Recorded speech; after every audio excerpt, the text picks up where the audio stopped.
This isn't for your kind. Step back. The words hit the air like a slap, echoing off the glass walls of Global Incorporated's front gate. A white security officer leaned in with a grin too wide, too certain, his finger stabbing the space between himself and the man standing silent before him. His voice wasn't cautious. It was loud, deliberate, meant for everyone within earshot. Behind him, 4 men in pale shirts hovered on the steps. One smirked, another raised a phone to record. The laughter didn't explode, but it rolled across the concrete like a ripple of contempt. Before we continue, where are you watching from? Drop your city or country in the comments below. And if you believe in dignity and justice, hit like and subscribe. These stories spark change, and we're glad you're here. Now, back to Derek Miles. He stood unshaken in a navy suit, dark tie tucked neat against his chest. No entourage, no flashing ID. Just a man at the gate of the building he built, treated like a trespasser. His eyes locked on the officer's grin, unblinking, carrying decades of memory without a single word spoken. "This is an economy check-in," the officer jeered, drawing chuckles from the men behind. "Executives only." His finger jabbed again, closer this time, as if his gesture alone could erase the presence of the man in front of him. Derek said nothing. Silence, here, was his shield. But silence also sharpened the insult. Every second he didn't respond, the guard grew bolder, his words louder, uglier. One of the junior employees on the steps shifted uncomfortably. His phone dipped, eyes narrowing. "Hold on, I think I know who," but his colleague cut him short with a mocking laugh. "Don't be fooled. He doesn't belong here." The moment stretched. Derek inhaled slowly, shoulders steady, like someone who'd weathered storms far worse. A memory flickered 29 years old, standing outside another corporate lobby in the rain, denied entry until a manager double-checked a list. That sting never left. And now, in front of his own empire, it was happening again. "You've got 5 seconds, the officer snapped, voice tightening with arrogance. "Then I'll drag you out myself." The glass tower above shimmered in the afternoon light. The cameras in the crowd blinked red. The trap was set, but Derek wasn't the one caught. The silence at the gate didn't cool the air, it heated it. The officer smirked wider, stepping into Derek's space as if proximity itself could prove authority. "I said step back. You think you can just stroll up here? This entrance is for executives, not imposters." His voice dragged out the last word, savoring it like a verdict.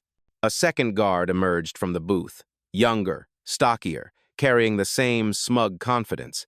He looked Derek up and down, lips curling. "Lost, old man? Deliveries are at the side dock. Try there." Laughter burst from the group on the steps.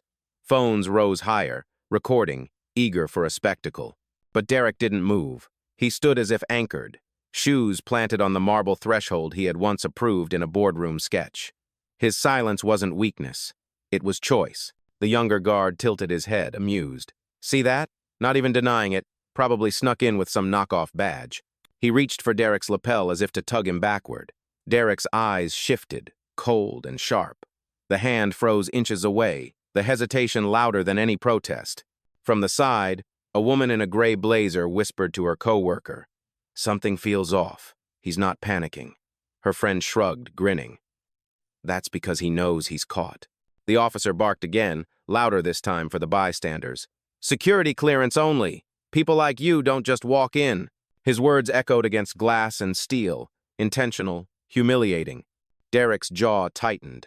A memory flared age 40, denied entry to a conference despite being keynote speaker. They'd told him to wait until the real guest arrived.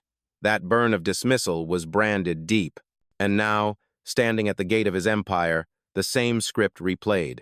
The guard waved toward the crowd. "Folks, nothing to see here. Just another guy trying to sneak into a place he doesn't belong."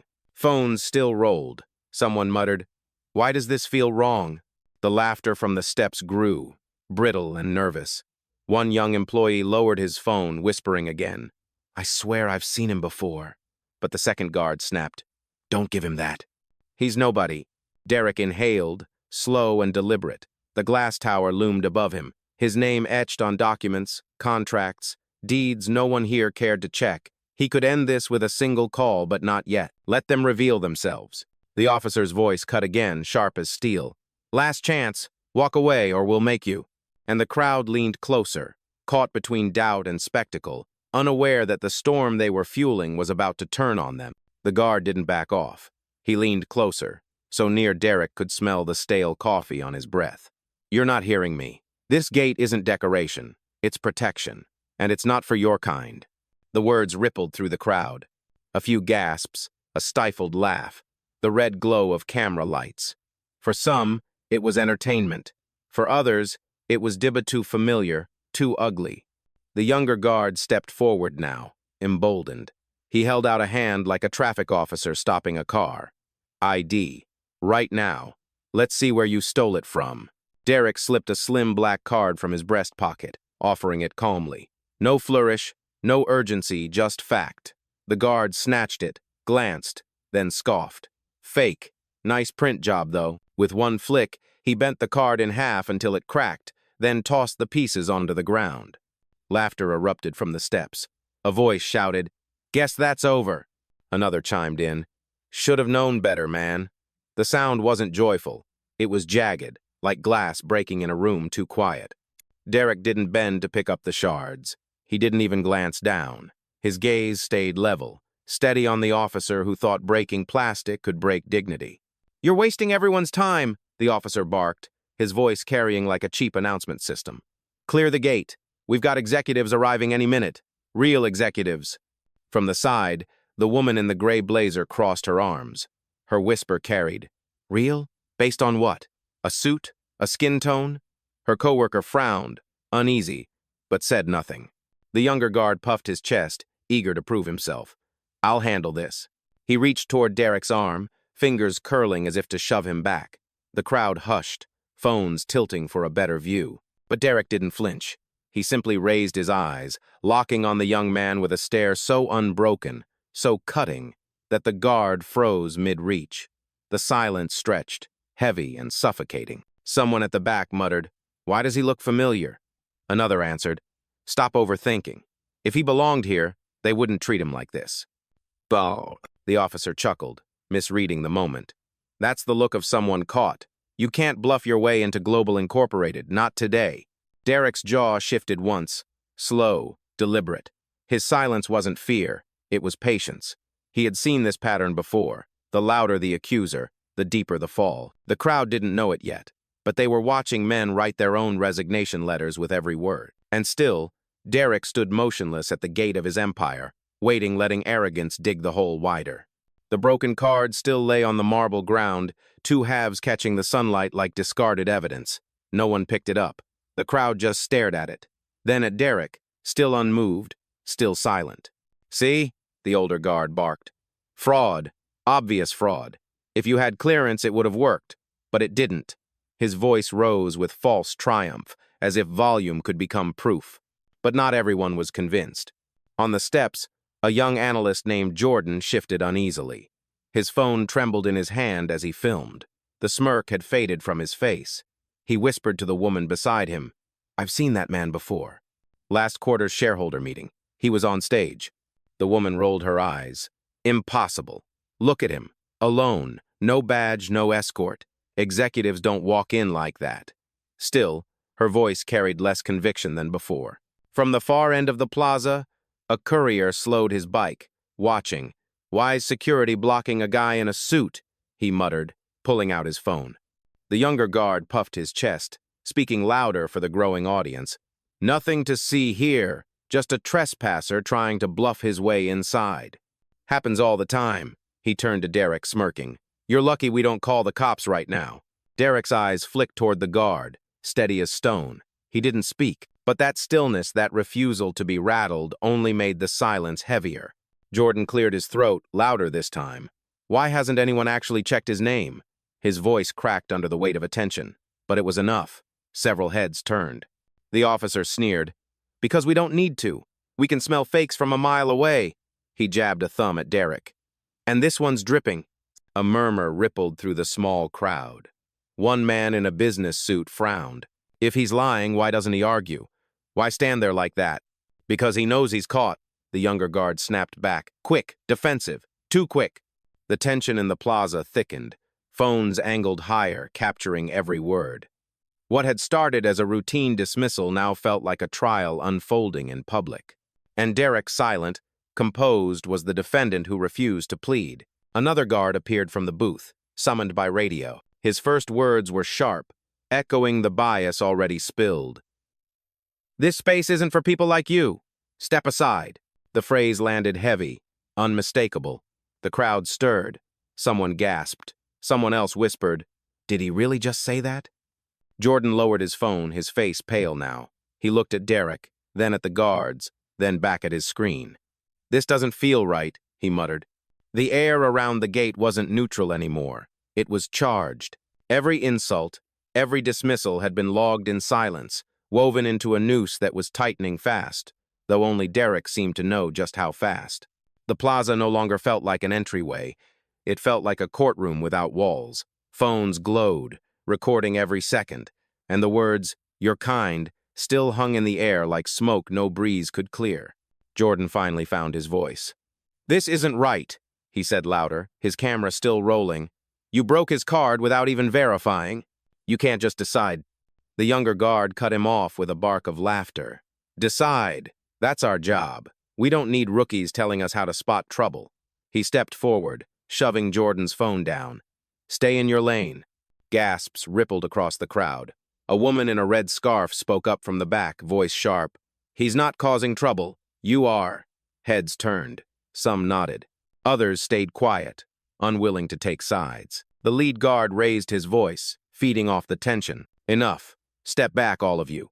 This man is trespassing. If he doesn't move, we'll remove him."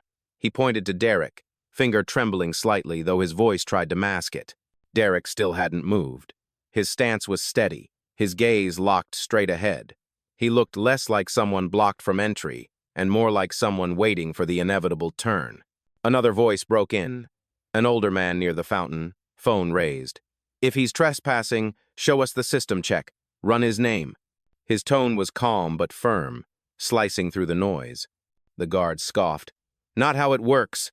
We don't run checks on fakes. We escort them out." The woman in the red scarf folded her arms. "So you'd rather humiliate someone than prove you're right? That says everything." Murmurs rose, louder now, cameras tilting higher. The second guard stepped closer to Derek, trying to reclaim the stage. "I said move." His hand brushed Derek's sleeve, a warning disguised as contact. The crowd inhaled as one. Derek didn't even blink. The officer's smirk faltered for just a beat. The silence that followed wasn't compliance. It was defiance, and the onlookers knew it. "This doesn't look good," someone whispered. "Not for them."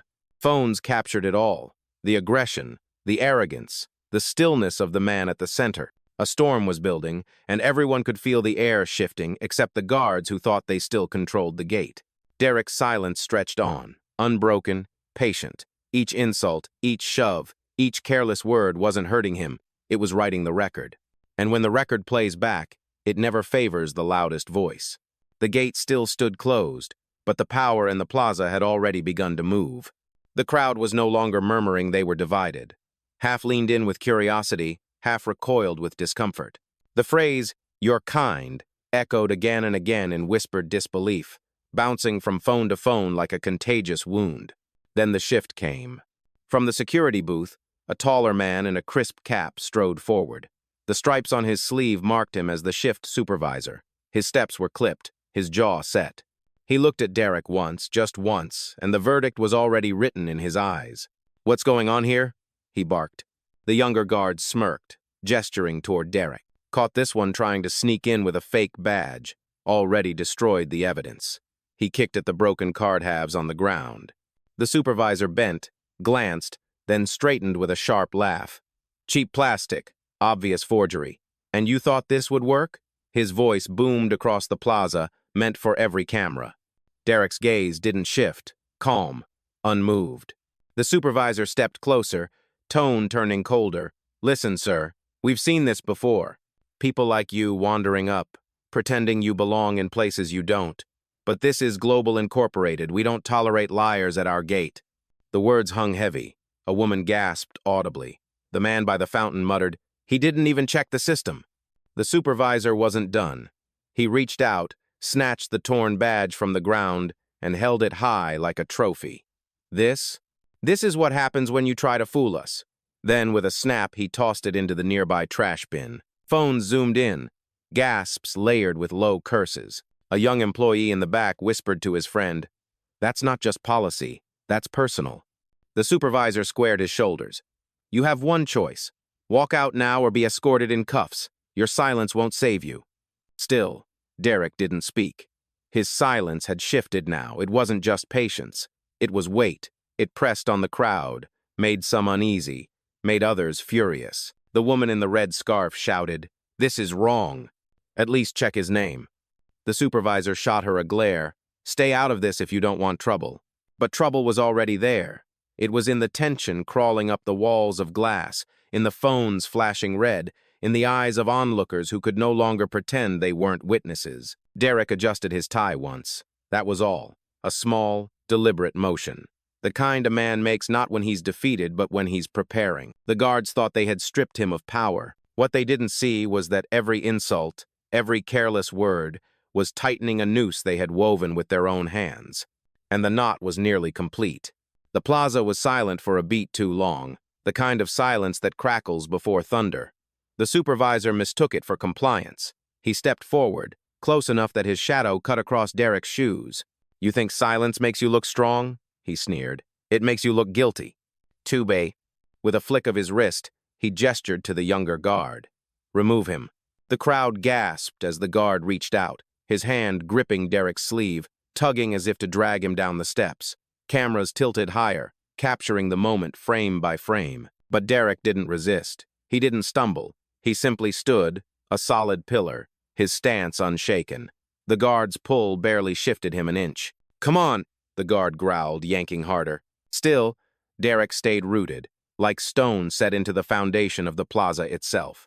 The futility of the tug sent murmurs rippling through the onlookers. "This is insane," someone whispered. A voice rose above the murmurs, the woman in the red scarf again, fierce and loud. "You can't just put your hands on him, he hasn't done a thing." The supervisor's jaw tightened. "Stay out of this," he turned back to Derek. "Last warning, walk, or I'll have you cuffed and dragged." Gasps, murmurs. Phones shook in hands as witnesses captured every syllable. The younger guard shoved Derek's shoulder harder this time. "Move!" The motion drew a sharp cry from the crowd. An older man near the fountain shouted, "Enough! That's assault!" But Derek didn't shout. He didn't shove back. He lifted his chin slightly, eyes steady, gaze cutting through the noise. That single look froze the guard mid-motion, hand hovering in the air, trembling faintly as if it had touched something far more dangerous than a man's shoulder. The silence returned, heavier now, charged with shame and unease. Jordan, the young analyst, found his voice again. "Why aren't we checking the system? Just run his name. What are you afraid of?" His words carried across the steps, amplified by the nervous quiet. The supervisor barked back, louder than before. "Because fakes don't get that privilege. He doesn't belong here." The crowd shifted, restless. Some exchanged glances that said everything without a word. This was no longer security doing its job. This was humiliation on display. And Derek still, composed, let the humiliation pile higher. Every insult, every shove, every threat stacked like bricks, building the very stage where the fall would happen. He adjusted his cufflink with deliberate calm. Not a word. Not yet. The storm had reached its peak, and storms always break. The plaza buzzed with unease. The supervisor's last shove still hung in the air, an echo of arrogance that refused to die. Cameras caught it. Murmurs spread. And Derek, still untouched by anger, finally moved. He reached into his pocket, slow, deliberate. Every phone tilted higher, half expecting resistance, half expecting surrender. But instead of a badge or ID, he pulled out a sleek black phone. His thumb tapped the screen once. The line connected instantly. His voice, low and steady, cut through the chaos. "Activate Protocol 7.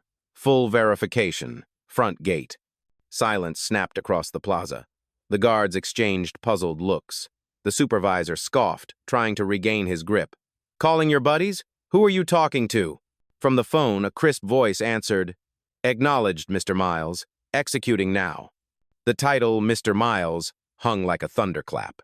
Several in the crowd stiffened, eyes darting between each other. Jordan's jaw fell open. Did he just say, Miles? The younger guard tried to laugh it off, but the sound cracked. Nice trick. Anyone can stage a call. But then, a hum vibrated through the glass gate. A scanner light blinked on, sweeping across Derek's face. The system beeped once, then displayed on the screen above the entrance. Access granted Derek Miles, Chief Executive Officer. Gasps ripped through the plaza, phones zoomed in, capturing the words glowing in cold blue light. The supervisor froze mid-step, his authority collapsing in real time. That can't be right. Derek lowered the phone, voice even quieter now, but carrying more weight than any shout. You broke my card. You shoved me. You called me an intruder at my own gate. The crowd erupted not in laughter now, but in outrage. The woman in the red scarf raised her phone high. He's the CEO! You humiliated the CEO! Wide nodded. The guards staggered, their confidence draining like water through cracked glass. Derek adjusted his tie once more, eyes sweeping the plaza. Everything you said, everything you did, it's logged. And you'll answer for it. Phones blinked red. Witnesses murmured, some openly cheering now. The storm had shifted. The humiliation wasn't his anymore, it was theirs. And for the first time since stepping to the gate, Derek allowed the faintest curve of a smile to touch his lips. The counterattack had begun.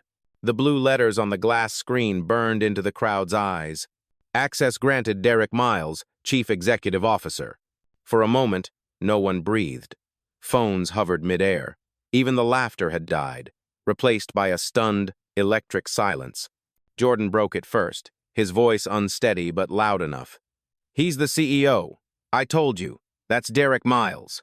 Gasps rippled through the plaza like dominoes falling. Someone whispered, The founder? Another voice snapped, Oh my God, they just shoved the man who built this place. The supervisor's mouth opened, but no sound came out. His eyes darted to the younger guard, then to the broken badge in the trash, then back to Derek, who stood calm at the center, as if he had been waiting for this exact moment. Derek lifted his phone again, pressing speaker. The voice on the other end returned, crisp and unmistakably authoritative. Confirmation complete. Mr. Miles's identity verified. Logging incident with timestamps. The crowd erupted. The woman in the red scarf laughed once, sharp and disbelieving. You called your boss a fraud. You broke his card. You laid hands on him. Her words weren't a question. They were a verdict. The younger guard's face drained of color. This isn't possible. He glanced toward the supervisor for rescue, but none came. The supervisor finally found his voice, cracking under the weight of it. This has to be a mistake. The system, Derek's eyes cut to him, steady and cold. The system doesn't make mistakes. People do. You just did. The cameras caught every syllable. A man near the fountain shouted, You're finished! Applause burst out from scattered corners of the crowd, building like thunder. The guards stood paralyzed, authority stripped bare in an instant. Phones were everywhere now, documenting humiliation turned justice. Derek stepped forward at last, crossing the threshold of the gate that had been slammed against him minutes earlier. The scanners glowed green, doors sliding open without hesitation. He didn't look back at the guards. He didn't need to. Behind him, the crowd swelled with voices. CO Miles! They treated him like dirt. This is going viral. The supervisor's shoulders sagged. The younger guard dropped his eyes to the pavement. The humiliation they'd tried to build for him had collapsed on their own heads, crushing what was left of their control. And Derek? He walked through the glass doors with the calm weight of a man reclaiming nothing because it had always been his. The revelation was complete. The judgment had only begun. Chaos cracked open like glass under pressure. The same guards who had stood tall minutes ago now looked like men cornered in their own cage. The younger one stammered, words tripping over themselves. We didn't know. It wasn't clear. But the cameras caught every syllable, and the crowd jeered. Not clear? The woman in the red scarf shot back. It was clear the moment you opened your mouth. We all heard what you said. The supervisor's face had gone pale, jaw clenched so tight the muscle twitched. He tried to bark orders. Stand down! Everyone stand down! But his voice cracked halfway, hollow of authority. Applause rose from the fountain steps. A man in a business suit clapped slowly, deliberately, until others joined in. The sound grew, echoing against the glass facade of Global Incorporated, until it became a wall of approval not for the guards, but for the man they had tried to erase. Phones hovered like 100 judgmental eyes. Every angle captured the reversal. The CEO calm and composed, the guards trembling, the crowd siding with justice. Jordan whispered to himself, "This video's going to explode." Then, louder with conviction, "This is what happens when you underestimate the wrong man." The supervisor looked as if he might collapse under the weight of it. His hands flexed uselessly. No baton, no badge, no power left to hold. The younger guard wouldn't even meet Derek's eyes, his gaze fixed on the pavement, as though the ground might swallow him. And above it all, Derek walked forward, not hurried, not triumphant, simply steady. The building's scanners glowed green again, as if bowing to his presence. Each step he took was a reminder. This was his ground, his empire, his name carved in every stone. The humiliation was complete, but the reckoning had only just begun. Chaos cracked open like glass under pressure. The same guards who had stood tall minutes ago now looked like men cornered in their own cage. The younger one stammered, words tripping over themselves. We didn't know. It wasn't clear." But the cameras caught every syllable, and the crowd jeered. "Not clear," the woman in the red scarf shot back. "It was clear the moment you opened your mouth. We all heard what you said." The supervisor's face had gone pale, jaw clenched so tight the muscle twitched. He tried to bark orders. "Stand down! Everyone stand down!" But his voice cracked halfway, hollow of authority. Applause rose from the fountain steps. A man in a business suit clapped slowly, deliberately, until others joined in. The sound grew, echoing against the glass facade of Global Incorporated, until it became a wall of approval not for the guards, but for the man they had tried to erase. Phones hovered like 100 judgmental eyes. Every angle captured the reversal. The CEO calm and composed, the guards trembling, the crowd siding with justice. Jordan whispered to himself, "This video's going to explode." Then, louder with conviction, "This is what happens when you underestimate the wrong man." The supervisor looked as if he might collapse under the weight of it. His hands flexed uselessly. No baton, no badge, no power left to hold. The younger guard wouldn't even meet Derek's eyes, his gaze fixed on the pavement, as though the ground might swallow him. And above it all, Derek walked forward, not hurried, not triumphant, simply steady. The building's scanners glowed green again, as if bowing to his presence. Each step he took was a reminder. This was his ground, his empire, his name carved in every stone. The humiliation was complete, but the reckoning had only just begun. The applause swelled, but Derek wasn't finished. He stopped just inside the gate, phone still in his hand. His voice was calm, surgical. "Terminate the entire shift. Lock every badge now." The response came crisp through the speaker. "Confirmed, Mr. Miles. Executing." One by one, the guards' badges lit red. The supervisor swiped his against the scanner, denied. The younger guard tried his denied. Even the booth officer froze as his card buzzed useless. The same word echoed across the system they had weaponized against him. A CSS denied. Gasps swept the plaza. Someone shouted, "He just fired the whole team." Phones zoomed in, capturing humiliation turned justice in real time. The supervisor's voice cracked. "Sir, we didn't know. Give us another chance." Derek turned, his gaze cold and unyielding. "Ignorance isn't a defense. You didn't protect this gate, you disgraced it." The younger guard stammered, "Please," but stopped when Derek raised a hand, silencing him without a word. Cameras captured every flicker of fear, every collapsed posture. The men who had once towered over him now looked small, powerless, stripped bare. Derek slipped the phone back into his pocket, finality in the motion. The punishment was complete, not shouted, not delayed. Swift, decisive, irreversible. And the crowd knew it. The cheer that followed wasn't just applause, it was release. The sound of justice landing exactly where it belonged. The plaza was electric. Phones hovered like spotlights, capturing the fall of men who only minutes earlier had strutted in borrowed authority. Now their badges glowed red, their voices cracked, their careers evaporating in front of strangers and screens. But Derek didn't look at them. He looked at the crowd. "You watched," he said, his voice steady, carrying without effort. "You saw how quickly judgment was passed, how easily dignity was denied, not because of evidence, not because of truth, because of assumption. Jistar." The silence was heavy, reverent. Even the wind seemed to pause. "They thought silence meant weakness," he continued, his gaze sweeping the rows of raised phones. They thought restraint meant guilt, but silence is not submission. Silence is preparation. And when the truth arrives, it does not ask for permission. Murmurs rippled, followed by nods, then applause breaking like a wave. The supervisor lowered his eyes to the pavement, shame written across his face. The younger guard's lips trembled as if searching for words that would never come. Around them, the crowd no longer hid their judgment. Some booed, others laughed outright. Derek took one step closer to the cameras. Remember this moment. I don't need a video to prove it happened. I am the result of it. The line struck like a hammer. Phones shook as people tried to capture the words before the echo faded. A man at the fountain whispered, "That's going viral tonight." Chow.